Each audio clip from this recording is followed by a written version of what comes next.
Good morning class. Today we will start our first numerical problem on connection. So let's start. Numerical is calculate the strength of a 20 mm diameter bolt of grade 4.6 for the following case. The main plates to be jointed are 12 mm thick. Use IFE 410. For lap joint, second is single cover butt joint, the cover plate being 10 mm thick, and third one double cover butt joint, each of cover plate being 8 mm thick. ठीक है, तीन के लिए आपको left joint के लिए, single cover butt joint के लिए and double cover butt joint के लिए, तीनों के लिए आपको क्या फाइंड आउट करना है, स्ट्रेंथ ऑफ बोल्ट. तो स्टार्ट करते हैं. आपको गिवन क्या है, Fe410 गिवन है. तो Fe410 ग्रेड ऑफ स्टील के लिए आपका Fu कितना होता है, 410. Fu ultimate tensile strength of plate. तो Fu कितना हो गया, 410 mega pascal. And for bolt of grade 4.6 FUB ultimate tensile strength for bolt कितना होता है, 400 मेगा पास्कल. स्टैंडर्ड वैल्यू है. अब बात करते हैं पार्शियल सेफ्टी फैक्टर की. Gamma MB partial safety factors for the material of bolt. ये आपको टेबल नंबर 5 में स्टील के टेबल में गिवन है, IS 800 steel number table page number 30 पर. वहाँ से आप क्या करेंगे, गामा एमबी की वैल्यू को फाइंड आउट कर लेंगे. तो गामा एमबी कितना हो जाएगा, 1.25. ठीक है. A N B net tensile stress area of 20 mm diameter bolt, क्योंकि डाया ऑफ बोल्ट आपका 20 mm है. ए एन बी होता है आपका 78% of diameter of bolt. 78% of diameter of bolt. तो 78% कितना हो गया, 0.78 into π/4 into D square. After calculation 245 mm square. T H diameter of hole, diameter of bolt आपको पता है 20 +2 कर देंगे तो कितना हो जाएगा, 22 mm. +2 क्यों किया, टेबल नंबर 19 है IS कोड में, आप उसमें मेंशन है कि आपका जो डायमीटर ऑफ होल होता है ग्रेटर देन होता है आपका diameter of bolt. And for 20 mm diameter of bolt we include +2. तो 20 + 2 = 22 mm. स्टार्ट करते हैं first part. The bolt be in a single shear and bearing. Left joint की बात करें, the bolt will be in single shear and bearing. The strength of bolt in single shear VDSB = कितना होता है, ANB into FUB upon √3 gamma MB. ये आपका IS code में mention है, page number 75 clause 10.3.3. VDSB = VNB upon gamma MB, where VNB = the FU upon √3 into NN into ASB. ठीक है, यहाँ से हमने वैल्यू पुट कर दी आपकी. तो कितना हो गया, VDSB = ANB into FUB upon √3 gamma MB. ANB आपका 245 as we calculated. FUB 400 √3 gamma MB 1.25. After calculation value will be 45.26 kilonewton. ये तो हो गया आपका सीयरिंग स्ट्रेंथ. आपका जो बोल्ट है दो तरह से फेल होता है, इन सीयरिंग एंड बियरिंग. तो हमने सीयरिंग फाइंड आउट कर लिया, अब बियरिंग फाइंड आउट करते हैं. तो the strength of bolt in bearing VDPB = 2.5 kb dt FU. ये भी आपका कोड में मेंशन है, क्लॉज 10.3.4. बात करें क्लॉज, देखो 10.3.4 bearing capacity of the bolt VDPB = VNPB upon gamma MB, where VNP = 2.5 kb dt FU, where kb is the smaller of E upon 3d0, P upon 3d0 minus 0.25 और FUB upon FU और 1. इन चारों में जो भी value आपकी smaller होगी वो क्या होगा, kb. E क्या है आपका एंड डिस्टेंस, P क्या है आपका पिच डिस्टेंस, d0 क्या है आपका डायमीटर ऑफ होल, FUB क्या है आपका ultimate tensile strength stress of the bolt and FU क्या है ultimate tensile strength of the plate. ठीक है, गॉट इट. अब वैल्यू निकालते हैं. हमने वैल्यू पुट करी यहाँ पे, this one 2.5 kb dt FU. यहाँ से ये फॉर्मूला लिख दिया, E upon 3d0 P upon 3d0 minus 0.25 FUB upon FU F smaller, जो भी स्मॉलर वैल्यू होगी. E अपॉन 3d0, E क्या है आपका एंड डिस्टेंस कितना होता है, 1.5 इंटू डायमीटर ऑफ होल. आपका मेंशन है क्लॉज 10.2.4.2.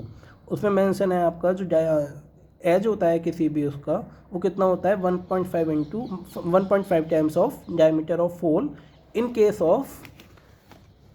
Of rolled edge. अगर हम बात करें, हमने अज्यूम कर लिया है, ये जो आपका सेक्शन है वो assume to be for rolled as.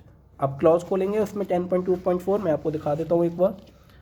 Clause 10.2.4.2. The minimum edge and end distance from the centre of any hole to the nearest edge of the plate shall not be less than 1.7 times the whole diameter in case of seared or hand flame cut edge, and 1.5 times the whole diameter in case of rolled machine flame cut and plain edge, ठीक है। तो हमने consider किया rolled, उसके लिए कितना हो गया 1.5 टाइम्स। तो डी एच कितना आपका ई कितना हो जाएगा 1.5 इंटू 22 विच विल बी 33। तो 33 upon 3 into D naught 22 which will be equal to 0.5। P क्या होता है आपका minimum spacing of fasteners, P upon 3 D naught minus 0.25। अब पी कितना होना चाहिए, इसमें भी एक कंडीशन आपको गिवन है clause 10.2.2 minimum spacing. The distance between center of fasteners shall not be less than 2.5 times the nominal diameter of the fastener. Nominal diameter कितना हो गया, the diameter of bolt कितना है 20 mm, तो 20 into 2.5 which will be 50 mm, ठीक है। हमने उसके बाद क्या किया, P के लिए कितना निकाल लिया 20 into 2.5 50 upon 3 into 22 minus 0.25 0.5। F you भी आपको पता है 400, एफ यू पता है 410 विच विल बी 0.975 और 1। अब इन चारों में जो भी स्मॉलर है 0.5 वो क्या हो जाएगा आपका के बी की वैल्यू, तो के बी हो गया आपका 0.5, हैंस के बी इक्वल टू 0.5, ठीक है। अब बात करते हैं फॉर्मूले में वैल्यू पुट करते हैं, V D P equal to 2.5 K B 0.5 D diameter of nominal diameter of bolt 20 T thickness of plate, आपको पता है थिकनेस कितनी गिवन थी आपको 12 mm थिक थी, तो 12 into F U B F U upon gamma M B F U 140 upon 1.25 which will be equal to 98.4। Hence the strength of bolt will be the minimum of the strength in shearing and bearing. तो जो दोनों में minimum होगा आपका shearing और bearing में, वो value होगी आपकी बोल्ट की स्ट्रेंथ की वैल्यू होगी। तो दोनों में मिनिमम कितना है 98.4 है आपका यहाँ, तो ठीक है। यहाँ कितना था 45.26, तो दोनों में minimum 45.26, hence the value will be 45.26 kilonewton. ये तो बात हो गई आपकी फर्स्ट पॉइंट के लिए, लैप जॉइंट के लिए। अब बात करते हैं सेकंड के लिए, single cover butt joint and the cover plate being 10 mm thick. तो bolt will be single shear and bearing में ही रहेगा, इसमें भी the thickness for bearing will be least of aggregate thickness of cover plates and the minimum thickness of main plates jointed. आपकी जो cover plate है, अगर सपोज करो एक कवर प्लेट है तो उसकी थिकनेस, अगर सपोज करो 2 कवर प्लेट है तो दोनों कवर प्लेट की जो थिकनेस है उनका समीशन। सपोज करो अगर जैसे आपको सी में गिवन है double cover butt joint each of cover plate being 8 mm thick, तो कितनी हो जाएगी थिकनेस 8 + 8 16 mm। इस केस में क्या है, कवर प्लेट एक सिंगल कवर प्लेट लगी हुई है 10 mm थिक की, तो 10 mm थिकनेस हो गई कवर प्लेट की, और जो आपका प्लेट है उसकी थिकनेस कितनी है 12 mm। तो दोनों में जो भी मिनिमम है वो हम कंसीडर करते हैं, तो मिनिमम कितना है 10 mm, इसलिए हमने क्या लिख लिया सो कि इक्वल टू 10 mm लिखा हुआ है ना। The thickness for bearing will be the least of aggregate thickness of cover plates and the minimum thickness of main plate jointed, so T equal to 10 mm। The strength of bolt in single shear के लिए formula वही था, V D S B equal to A N B into F U B upon √3 gamma M B. कोई changes नहीं है, हम पहले find out कर चुके हैं वी डी एफ बी, तो सेम एज इट इज रहेगा 45.26। तो हमने क्या किया यहाँ पे सेम एज इट इज लिख दिया 45.26 किलोन्यूटन। अब बात करते हैं सेकंड की, the strength of bolt in bearing. अब बियरिंग में देखिए पहले क्या था थिकनेस 12 mm था, अगर फर्स्ट पोर्शन की बात करें तो उसमें थिकनेस क्या था 12 mm, इसमें क्या हो गया थिकनेस 10 mm, तो 12 की जगह हम क्या करेंगे 10 लिख देंगे। तो 2.5 इंटू के बी 0.5 डी 20 टी आपका 10 F U 140 upon gamma M B 1.25। यहाँ से वैल्यू कितनी आ गई आपकी 82 किलोन्यूटन। अब सेम मिनिमम ऑफ सीयरिंग और bearing will be the strength of bolt, तो मिनिमम कितना है 82 और 45.26, it means 45.26, hence the strength of bolt will be 45.26 kilonewton. Got it. अब बात करते हैं नेक्स्ट की, third one, the double cover butt joint each of cover plate being 8 mm thick. तो the bolt will be in double shear and bearing, तो T कितना हो जाएगा 12 mm।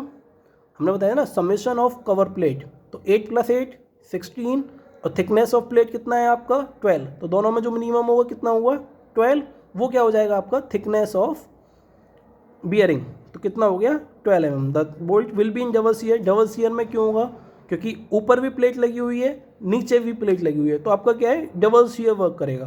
तो strength of bolt in double shear, single shear में हम निकाल चुके थे 45.26, तो डबल सीयर के लिए क्या करेंगे, मल्टीप्लाई बाई 2, तो 2 into 45.26 which will be 90.52 kilo Newton.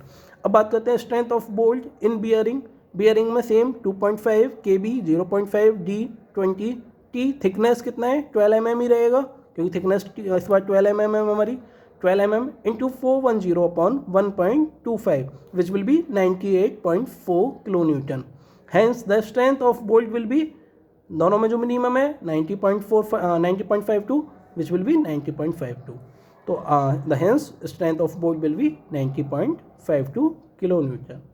ये था आपका फर्स्ट नंबर। इसके लिए आपको क्या करना है, देखिए सबसे पहले आपको IS कोड खोलना है, उसमें आपका चैप्टर नंबर सेक्शन नंबर 10 है कनेक्शन, इसको एक बार अच्छे से रीड करिए। इसमें सारी चीज़ें आपको कोड में गिवन होती हैं, हमें अलग से कुछ नहीं पढ़ना है, जो कुछ भी करना है with the help of code करना है। ये अलाउड होता है आपके एग्जाम में, इसको लेके जा सकते हैं आप, तो इसको अच्छे से पढ़िए। इसमें सारे क्लॉज जितने भी आपको कनेक्शंस के लिए दे रखे हैं, जैसे आपका एक क्लॉज यहाँ पे कौन कौन से क्लॉज काम आए, मिनिमम स्पेसिंग का क्लॉज काम आया 10.2.2, वो हमने फाइंड आउट कर लिया था। पी की वैल्यू निकालने के लिए the distance between centre of fastener shall not be less than 2.5 times the nominal diameter of the fastener, ठीक है। सिमिलरली एक क्लॉज काम आया था आपका 10.2.4.2 एज डिस्टेंस निकालने के लिए द मिनिमम एज। सिमिलरली आपका सियरिंग स्ट्रेंथ कितनी होती है, shear capacity of bolt find out करने के लिए आपने ये वाला फार्मूला यूज़ कर लिया। बेयरिंग के लिए आपने ये वाला फार्मूला यूज़ कर लिया, bearing capacity of the bolt, ठीक है। KB की वैल्यू आपने यहाँ से फाइंड आउट कर ली। तो हमें कुछ भी अपने आप से नहीं करना है, सारी जितनी भी चीज़ें हैं हमें कोड देगा, बस हमें कोड अच्छे से रीड करना आना चाहिए। तो इसके लिए आपको एक बार कोड रिवाइज करना है, इसको अच्छे से पढ़िए। मैं आपको फिर से दिखा देता हूँ। भारतीय मानक IS 800 2007 है, general construction in steel cored of practice 3rd revision, ठीक है। तो एक आप परचेज कर लीजिए, मार्केट में ईजिली मिल जाएगा। आई थिंक 150 के अराउंड इसकी कॉस्ट है, तो मार्केट में जाइए IS 800 बोलिए, आपको मिल जाएगा, ठीक है। इसको अच्छे से पढ़िए, जैसे ही इसको आप पढ़ोगे आपको सारी चीज़ें खुद ब खुद अपने आप से ही पता चल जाएंगी कि हमको क्या क्या करना है। Got it? चलिए आज के लिए इतना ही, थैंक यू वेरी मच।